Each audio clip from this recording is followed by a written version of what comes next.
Campesino, el patrón ya no comerá más tu pobreza.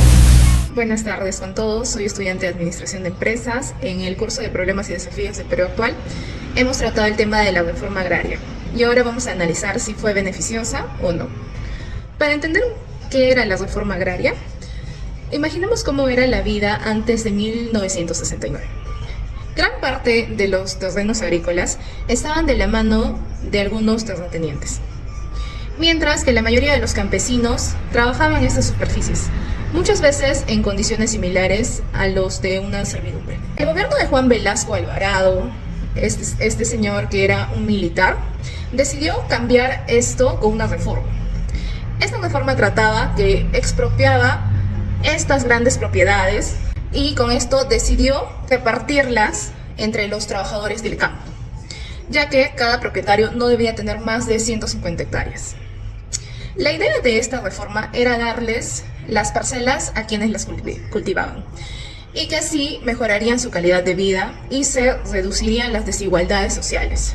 Sin embargo, aunque en teoría esto parecía justo, en la práctica se fue viendo muchos problemas. Ahora, a lo largo de mi exposición, analizaremos el por qué no fue beneficiosa la reforma agraria y veremos cómo este proceso afectó a diferentes sectores del país.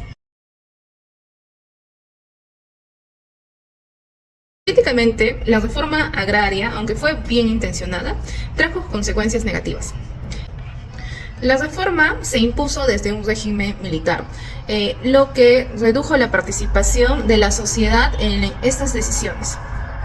Según el sociólogo Enrique Meyer, al estar sustentada en una dictadura, la reforma agraria generó tensiones políticas y sociales, fragmentando aún más a la sociedad peruana.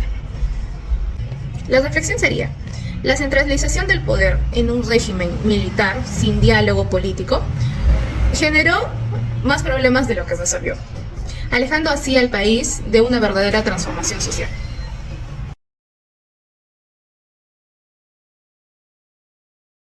En el aspecto económico, la reforma agraria fue igualmente problemática. Al distribuir todas estas tierras hacia los campesinos y no darles los recursos necesarios, produjo que la producción agrícola disminuyera. Carmen McAvoy explica que la reforma agraria no solo desmanteló el antiguo sistema de las haciendas, sino que debilitó profundamente el aparato productivo agrícola, generando más pobreza en los sectores campesinos que pretendía beneficiar. El impacto económico fue devastador.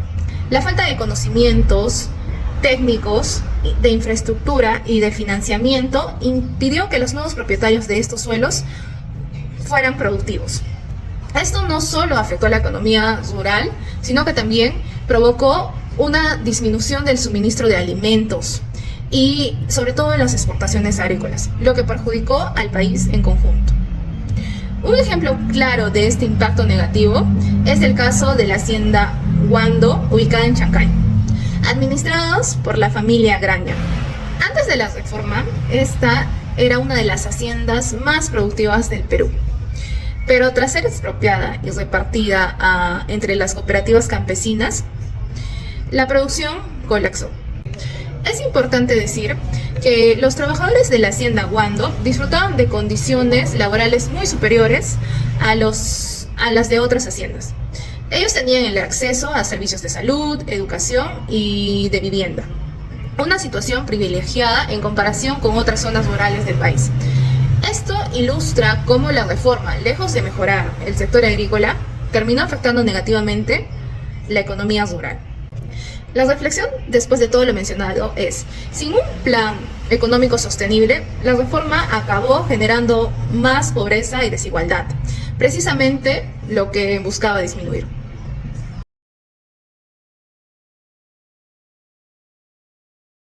Desde el punto de vista social, la reforma agraria prometía justicia, pero en muchos casos los nuevos propietarios de estos suelos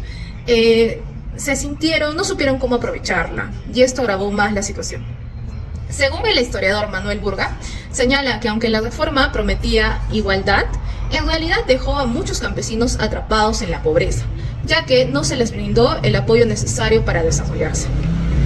Este abandono por parte del Estado no solo afectó a la productividad, sino que también creó nuevas divisiones sociales y los campesinos esperaban mejoras inmediatas en sus condiciones de vida, pero lo que recibieron fue un suelo sin recursos ni orientación. La reflexión sería: al prometer equidad social sin una estructura de apoyo adecuada, la reforma lo único que hizo fue profundizar la pobreza rural y aumentar las divisiones sociales en lugar de terminarlas.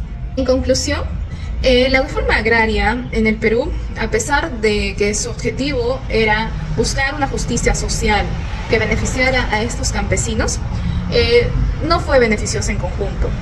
Desde un punto político, la falta de un proceso democrático y la imposición desde un régimen militar generaron divisiones sociales y tensiones políticas que al final debilitaron la cohesión nacional.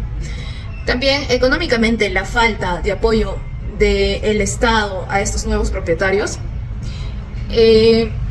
llevó a una disminución significativa de la producción de aquellas grandes haciendas que en ese entonces eran las más productivas. Y por último, socialmente, la reforma prometió una equidad, pero dejó a muchos campesinos atrapados nuevamente en la pobreza sin los medios necesarios para aprovechar sus chacras, lo que aumentó también las tensiones, la frustración, como destacó Manuel Burga. En este sentido, podemos concluir que la reforma agraria no fue beneficiosa para el Perú en aquel entonces, ya que su implementación deficiente tuvo consecuencias políticas, sociales y económicas, que fueron negativas y afectaron tanto al país como a los ciudadanos. Gracias.